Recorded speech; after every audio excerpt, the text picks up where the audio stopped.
another episode of Neutral Reviews, where we do real reviews for real decisions. And today we are looking at the 2014 Honda Civic EX and the 2024 Si.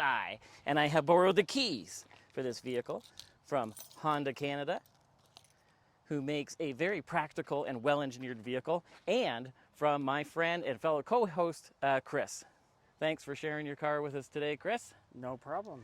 So what we want to do today is we want to try and compare a previous gen Civic to the new 11th gen, because in this crazy market, it's going to be a difficult decision for a lot of us whether we keep what we already have, or we get something used that's a less of a stretch purchase, or we get this big shiny new one over here. So what we want to do is we're going to take these both out for a drive today, and we're going to give each other our facts and feels and final thoughts on them, and come back and give the final comparison. So here we go.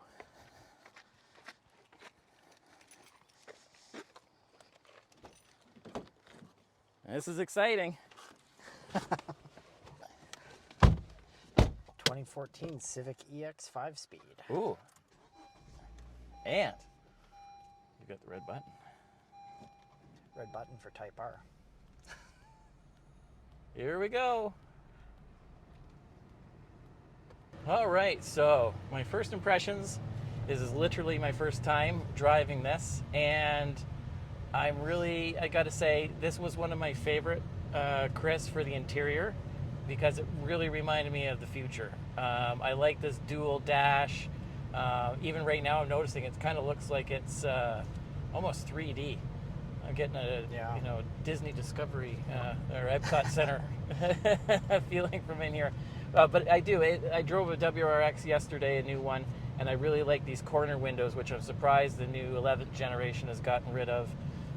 But yeah, no, this feels very, like, for my first impressions, it feels very Civic-y, but it definitely feels different than the 2024. It feels smaller in a sense. But yeah, that's kind of what my first impressions are. It feels smaller and more futuristic, and more interesting. But what do you think? Yeah, I think at the time when this came out, and this is really just a refresh version of the 8th gen that came before it as well. Yeah, because this is 9th. Yeah, this is the 9th gen Civic. So they were, the 8th and 9th gens, they were really going for more of a futuristic look. I honestly, what it kind of reminds me of is some of those futuristic things that you see from the 80s era, like the DeLorean and Back to the Future, exactly. And KITT from Knight Rider. It's got that digital dash that flashes at you. It flashes different colors depending on whether you're driving economically or not. We see it. I certainly see a bit of both in this car, but even when you are driving it in such a way that it's not so economical, it still returns incredible fuel economy as well, which is... Right, and what are you looking at fuel economy on here? Because the new one, we'll talk more about it, but you're basically, I think, in the high 20s realistically for your average kind of driving. Well, my real-world fuel economy, because I track it on Gas Buddy, so I consistently get, and it can vary, I would say the typical range is 6.5 to 7.5 on a tank. Depending how much highway versus city driving is being done, but 7 liters per 100 is a pretty standard average in this car. And I don't drive it to, I drive for fun. I don't drive for fuel economy. Right. Well, we are doing an SI video. Now, speaking of that, excuse my, I'm sure you're going to get some comments here, my Civic ignorance, but what does this use for an engine? Like the new one uses that 1.5. What does this use? Yeah, so this has the old style naturally aspirated Honda 4-cylinder. Ooh, I knew I liked that responsiveness. Natural, yeah, okay. Yeah, 1.8 liter 4-cylinder, makes about 145 horsepower. I think around 130, 135 foot-pounds of torque. Right, and that's really kind of gets stolen compared to those turbos is on that torque in the low end. But Yeah. I'm imagining this feels light and nimble to me. Like, do you have any idea? Like, the new one's just under 3,000. I would imagine this probably is too. Yeah, this is about 2,800 pounds. Yeah, okay. So it's a pretty lightweight vehicle. Well, it really is, because if I'm not mistaken, my BRZ is around that. The Mazda Miata is around 2,500 pounds. And besides the new generation Civic, like as far as new cars go, I don't think there's really anything sold that's under the 3,000 pound mark. So yeah, not a whole lot anymore. no, and when you consider that this car here, whether it's the new one or this one, that it's really meant for so many different purposes, the fact that they can keep the weight that low to give you that more, better driving dynamic and a little bit better for efficiency is pretty impressive. Now it does, like, we're going to go over some corners here, but what are we talking about suspension in here? Like independent all the way around? Because there was a time where they didn't, right? Didn't use independent? I can't remember. No, Civic. I believe Civic is pretty well. Because I know the Corolla for a while didn't. They had that torsion beam. Yeah, Corolla I still think is. I'm pretty sure it's still torsion beam rear, but no, Civic used to be. Oh, here's some bumps. Oh, hold on. Hey, not bad, because we got, like, what do we got here? How many kilometers? 189,000, and that wasn't bad. Yeah, we're 9 kilometers away from rolling over 190,000. Because, no offense to my Hyundai, I didn't mean to cut you off there, but my Veloster back in the day, I think with I would have never made 189,000, and if it did, I would have got a lot back from the gas crisis that they had where they lied about all the gas, but I just thought of that. But I think the front and rear bumper would have fallen off over those tracks. This held together pretty good. But yeah, as you're telling me about suspension, I'm going to put it in third here and just give it a little gusto around this corner. So it does. It feels, I'm noticing it's a little bit looser in the steering, but again, it's older. And that new rack, they've got a stiffer, I think it's like 30% stiffer or something. That they've done some improvements. But this handles pretty good. So what are we talking for suspension? So when you're saying about the looser steering, this is the very first generation electric power steering. I'll just add that okay. in. The 8th gen had hydraulic. This is the first electric rack, so that's probably part of it. But for suspension, it's the same as Civic's been since I think 2001 was when they made the switch. McPherson strut front, multi-link rear. So pretty standard, fully independent economy car suspension. Before that, I think they used to do. I'm pretty sure it's always been fully independent, because before that it was actually double wishbones front and rear. Oh, that's right, the double wishbones. Yes, yes. That was part of their claim to fame for how well that handled. I remember that. Yeah. So our '98 Civic that we also have is double wishbone front and rear. Right. Yeah. That was one of my favorites back then. But one of the other things I'm noticing too is the clutch on this feels very similar to that one in the sense of it's nice and light, but you can feel it grab about halfway up, which is the natural kind of engagement point, which is impressive. The shifter feels a little wiggly, but again, it's 200,000 kilometers. I'm sure when it was brand spanking new, it has a similar notchy feeling to that one there. But again, that one, if I'm not mistaken, they've taken out of the Type R from the 10th generation, and they put a lot of effort into all of the linkage and everything, or to make it feel that way, right? So this here feels still really, really good. And again, I hate to be mean, but this feels about as good as that new Golf R from out of the box. Like, unfortunately, that's how they feel. Whereas that brand new shifter is just so incredible out of that car that you can tell even after these years and these amount of kilometers that this still feels really good. That's impressive. Like, Honda, that's what we were saying off camera. Like, one of the things that I really appreciate, and that's part of the reason we're doing this video, and what I want you to talk about now, is your ownership experience, because one of the things that you get with this is reliability, right? Oh, yes. Yeah, that's a big part of the reason why I ended up with this car, because I also had a Hyundai experience, because after I had a couple of Civics in a row, and then I had a Hyundai Elantra and a Ford Focus, and the Ford Focus was the least reliable vehicle I've ever owned. Well, we won't use the F word on this program. This car, however, has got to be, I would personally say this is the best car I've ever owned. It is, despite being, we're approaching a decade old, we're approaching 190,000 kilometers, this thing hardly ever needs anything beyond maintenance. In the last year, we've had to do a brake caliper, a wheel bearing, and we just put a new battery in last night. I mean, depending how you want to gauge that, you could even say that that's just maintenance. Like those are all wear items. Exactly, exactly. And I think, we'll lead to that. We're going to head back now so we can look at our 2024 SI to compare against. But that's kind of the point of this video is with this crazy market, things are so expensive, it's just not even that easy to physically get a car. And if you do, it's going to be a stretch purchase more than it ever has been for most people. So it really is nice to know about, hey, if I'm not quite sure, should I get one of those new ones or not? That's why we're looking at this, because I'm really, really impressed as we head back to look at the 2024 that after 200,000 K and a couple generations old, this thing still sounds good, feels good, and it's nice to know it hasn't cost you a ton of money. All right, well, let's head back and we'll look at that 2024. Okay, so it's time to do our traffic light Grand Prix acceleration test. Like, we're going to rush up to that stoplight just to hammer on the brakes, and we're going to do it in our 2014 Honda Civic EX before we get back and switch cars. So here we go. No clutch dumps, of course. Right? Although I'm sure the Hondas can handle it. But you'll light up the tires if you do. All right, here we go. Oh, there's that good sound. There we go. Yep, that's VTEC. That's a real VTEC. Oh, that sounds good, doesn't it? And hammer on the brakes. Oh, that's very good. I do it every time. Mommy, why? We have seat belts.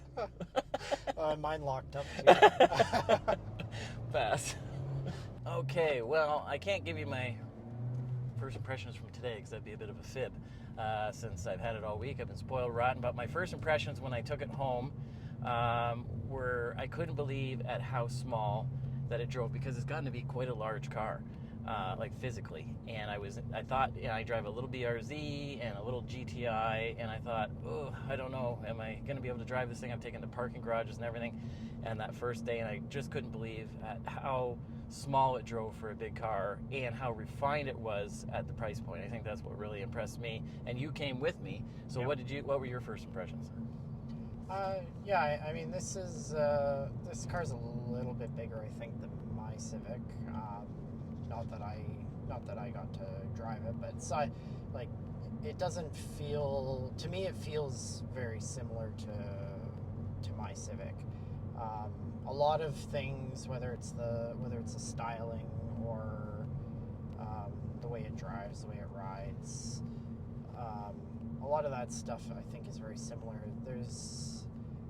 I would call it incremental evolutionary changes were made in this, going from my car to this car. It's not a drastic, massive change. Like, it's still a Civic. It still feels like a Civic. Yeah, and that's what I noticed too when I got to drive yours a second ago when we were doing the comparison. It's interesting because it's still a Civic in its vibe. Do you know what I mean? Like, you can tell when you get behind the wheel, it feels Civic-ish. It just, how balanced it is, how well it handles, how light and nimble, how you can just tell it's well built. But as we were saying off camera, one thing that I appreciate with Honda, which not everybody does, is each generation they seem to go after that core audience with no inhibitions when it comes to styling. And each generation seems to be drastically different, but it's still a Honda Civic. And that's what I like about this. It's still recognizable as a Honda Civic, but I find that I'm calling it the ultimate sleeper. This, I really am. It reminds me of the sleepers of the 60s and 70s, where compared to even the Type R, I don't think this looks a lot different. It's like everyone gives the Golf R a hard time because of how it's not a lot different than the normal Golf. Do you know what I mean? As far as looks go, and this one here is not a lot different than the normal Civic compared to the Type R, and even the Type R is quite reserved. But I tell you, you'd surprise some people at a stoplight, I think.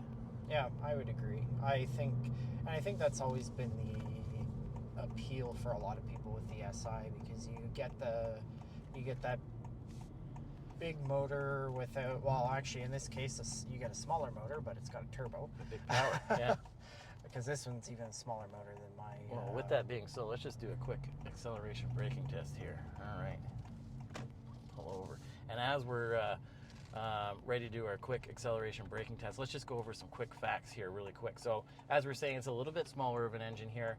We went from the 1.8, we've got a 1.5 turbo on here, but we do have 16 valve dual overhead cam, VTEC, variable valve timing, direct injection, which not everybody likes, but it's a good performing engine, that's for sure. We're looking at 0 to 60 in around 6.5 seconds, which nowadays sounds pretty slow compared to your 700 horsepower SUVs and your 0 to 60 in 2-second electric cars. But 10 years ago, 6 seconds was moving. Oh yeah, like mine.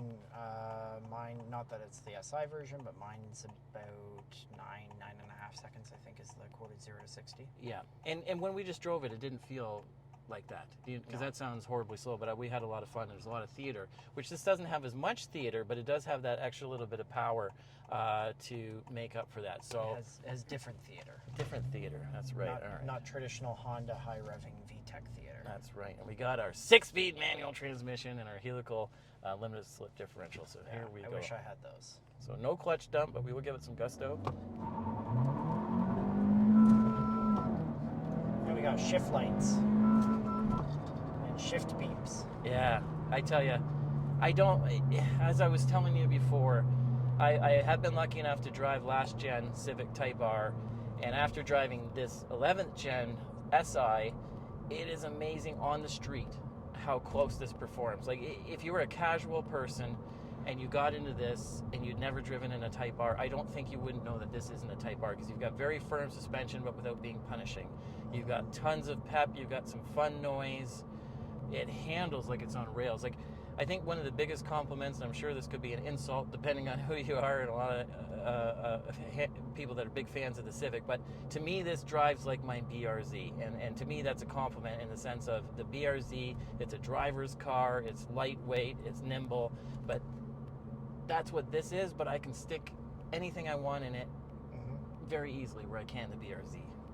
Yeah, and I think that's kind of what they were going for with this car as well. It feels like they were trying to go for, well, I'm sure they learned a lot from the 10th gen Type R, and I'm sure a lot of that stuff, like, we're pretty sure that the shifter came out of the 10th gen Type R, and yeah, I'm sure a lot of that stuff to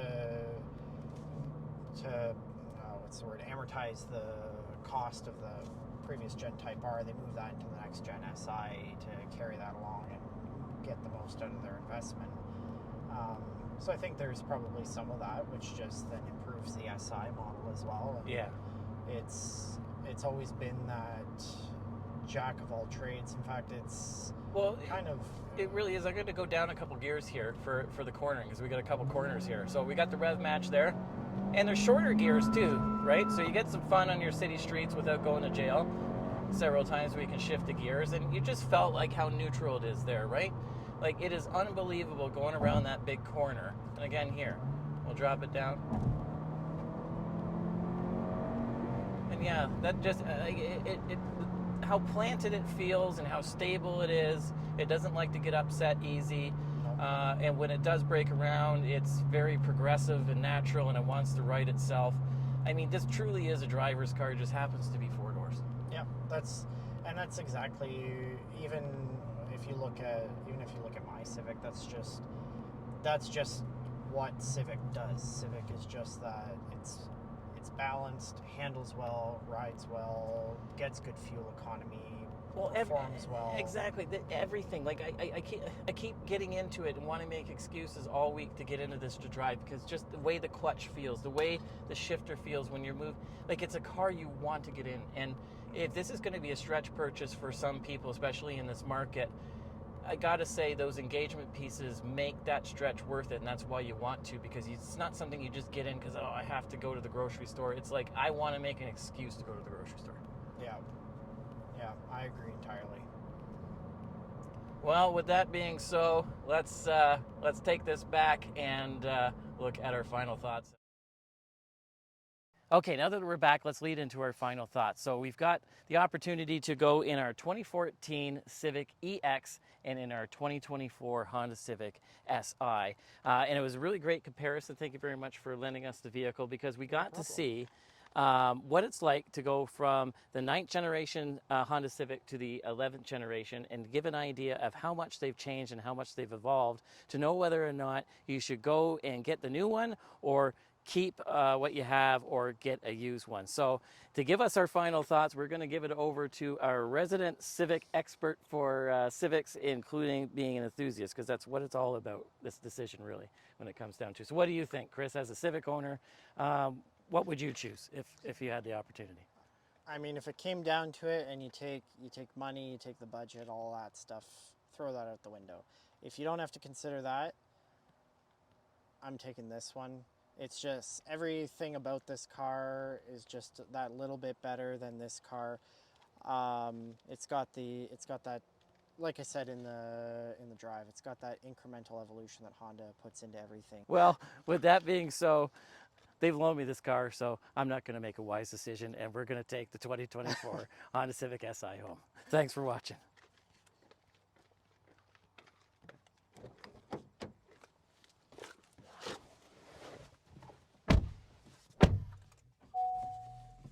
And sorry about your luck, you ran Jacob.